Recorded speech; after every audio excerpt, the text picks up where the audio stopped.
কোনো উস্কানি ছাড়া, যুক্তিগ্রাহ্য কোনো কারণ ছাড়া 3 দিন আগে রাতের অন্ধকারে মার্কিন যুক্তরাষ্ট্র এবং ইসরায়েল ইরানে সর্বাত্মক সামরিক হামলা চালিয়েছে। এই হামলা প্রথম দিনেই এই হামলা চালিয়ে তারা ইরানের কাছে সেখানে একটা স্কুলে তারা নির্মম হত্যাযজ্ঞ চালিয়েছে।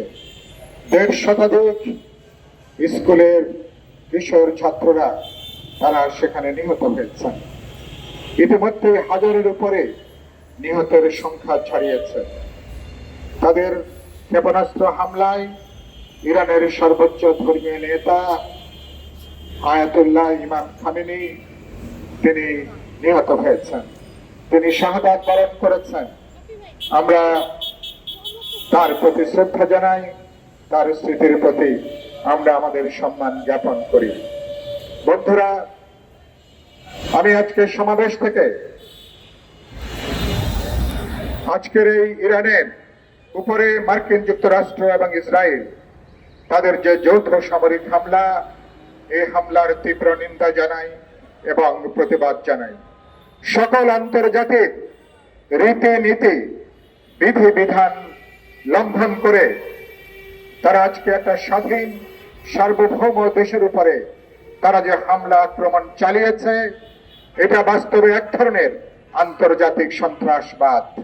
মার্কিন যুক্তরাষ্ট্র তার নেতৃত্বে বাস্তবে দুনিয়াব্যাপী তারা যে রাষ্ট্রীয় সন্ত্রাস চালু করেছে, ইরানের সর্বশেষ এই যৌথ হামলা এটা তার সর্বশেষ একটা বহিঃপ্রকাশ।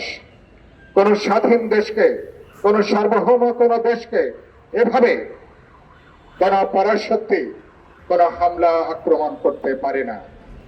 এবং আজকে তারা লক্ষ্যটা কি? লক্ষ্যটা হচ্ছে ইরানের সেখানে সরকারকে পরিবর্তন করানো। তারা এটার নাম দিয়েছে রেজিম চেঞ্জ করা। তোমরা সরকার পরিবর্তনের কে?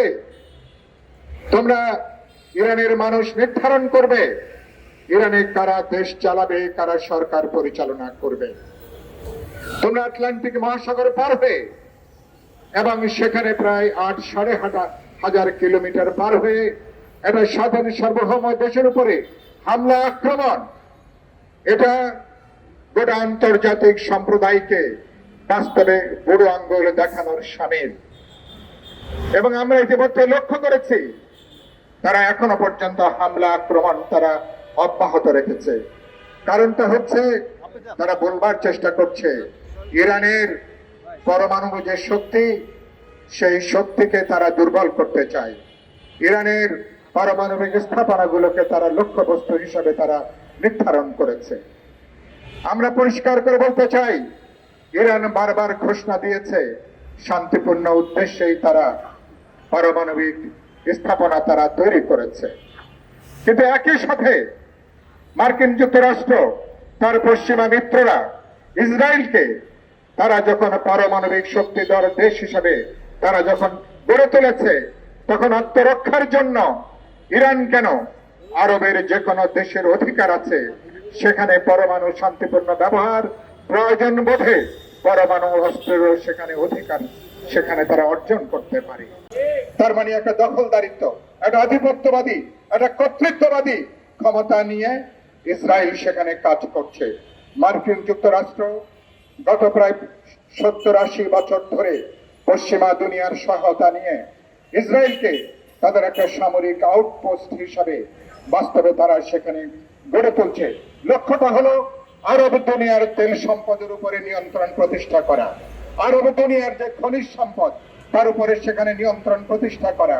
একই সাথে সেখানকার ব্যবসা বাণিজ্য, সেখানকার শিল্প প্রতিষ্ঠান, এমনকি সেখানে সেবামূলক যে প্রতিষ্ঠান সেগুলোর উপরে বহুজাতিক কোম্পানিগুলোর নিয়ন্ত্রণ সেখানে প্রতিষ্ঠা করা। এই হচ্ছে তাদের লক্ষ্য। গোটা আরব দুনিয়াকে এইভাবে আজকে তারা তাদেরকে নত জানু অঞ্চল হিসেবে তারা গড়ে তুলতে চায়। আমি জিজ্ঞেস করতে চাই, জাতিসংঘের মতন প্রতিষ্ঠান যাকে আমরা গড়ে তুলেছি, তারা অন্যায় যুদ্ধের ব্যাপারে হস্তক্ষেপ করবে, প্রতিবাদ করবে, প্রতিরোধ করবে, নিষেধাজ্ঞা জারি করবে, কিন্তু এ পর্যন্ত আমরা দেখেছি জাতিসংঘ এদের ব্যাপারে আমরা দেখেছি মার্কিন যুক্তরাষ্ট্র যখন ভেটো প্রয়োগ করে তখন জাতিসংঘ আঙ্গুল চষা ছাড়া এদের অন্য কোনো কাজ এ পর্যন্ত আমরা কিন্তু লক্ষ্য করিনি। আমরা পরিষ্কার করে বলতে চাই, এই হামলা আক্রমণ অবিলম্বে বন্ধ করতে হবে। ইরানের যে হামলা, এই হামলা শুধু ইরানের উপরে হামলা না, এটা স্বাধীন সার্বভৌম দেশের উপরে হামলা, এটা জনগোষ্ঠীর উপরে হামলা, একটা জনগোষ্ঠীর বর্তমান এবং ভবিষ্যৎকে ধ্বংস করবার নীল নকশা হিসাবে এই হামলা চালানো হয়েছে। হ্যাঁ, ইরানের শাসন নিয়ে অনেকের প্রশ্ন আছে। কদিন আগে ইরানে বিরাট গণ আন্দোলন হয়েছে, গণবিক্ষোভ হয়েছে, গণ অভ্যুত্থানের পরিস্থিতি তৈরি হয়েছিল। ইরানের বর্তমান শাসকরাও সেখানে প্রায় 5,000 মানুষকে তারা হত্যা করেছিলেন। এই ঘটনাগুলো আমরা জানি, কিন্তু ইরানের মানুষ ঠিক করবে ইরানের এই আজকে যারা ক্ষমতায় আছেন তাদেরকে জনগণ ক্ষমতা থেকে অপসারিত করবেন, নাকি ইরানের মানুষ নতুন গণ আন্দোলন গণসংগ্রামের মধ্য দিয়ে মানুষ তাদের ভাগ্য নির্ধারণ করবে। ইরানের সরকার কি হবে, রাজনৈতিক কাঠামো কি হবে, দেশের রাজনৈতিক আদর্শ কি হবে, ইরানের জনগণই একমাত্র এটাকে তারা নির্ধারণ করতে পারে। মার্কিন যুক্তরাষ্ট্র বলি, ইসরায়েল বলি, পৃথিবীর কোন পরাশক্তি অন্য দেশের ভবিষ্যৎকে কেউ কিন্তু নির্ধারণ করতে পারে না। এটাকে যদি অনুমোদন করতে থাকে ভবিষ্যতে বাংলাদেশের মতন কোন দেশ, ছোট কোন দেশ, উন্নয়নকামী কোন দেশ, শান্তিপূর্ণ কোন দেশ বাস্তবে কেউ কিন্তু নিরাপদ নাই। প্রত্যেকের স্বাধীনতা, সার্বভৌমত্ব, জাতীয় নিরাপত্তা গুরুতর বিপন্ন হওয়ার মুখে পড়বে। স্বাধীন দেশের রাষ্ট্রপতিকে যদি মিলিটারি ছত্রিশনা পাঠিয়ে রাতের অন্ধকারে যদি আপনি তুলে নিয়ে যেতে পারেন, তাহলে পৃথিবীর কোন ছোট দেশ, কোন মুক্তিকামী দেশ, স্বাধীন কোন দেশ কেউ কিন্তু কার্যত আর নিরাপদ নয়।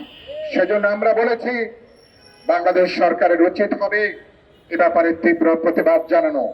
ইরানের জনগণের সাথে বিপ্লবী ওয়ার্কার্স পার্টি আমরা আমাদের সংহতি জানাই। ইরানের মুক্তিকামী মানুষ, স্বাধীনতা সার্বভৌমত্বকামী যে মানুষ, সেই মানুষের প্রতি আমরা সমর্থন ব্যক্ত করি। বাংলাদেশের 18 কোটি মানুষ কেবলমাত্র ধর্মীয় কারণেই আমরা সমর্থন করছি না, আমরা করছি একটা স্বাধীন দেশ, একটা সার্বভৌম দেশকে কোনোভাবে কোন পরাশক্তি কোন দেশ এভাবে আগ্রাসন চালিয়ে দখলদারিত্বের অভিযান করে, সামরিক অভিযান করে কেউ আজকে তাদের বিরুদ্ধে যুদ্ধ ঘোষণা করতে পারে না।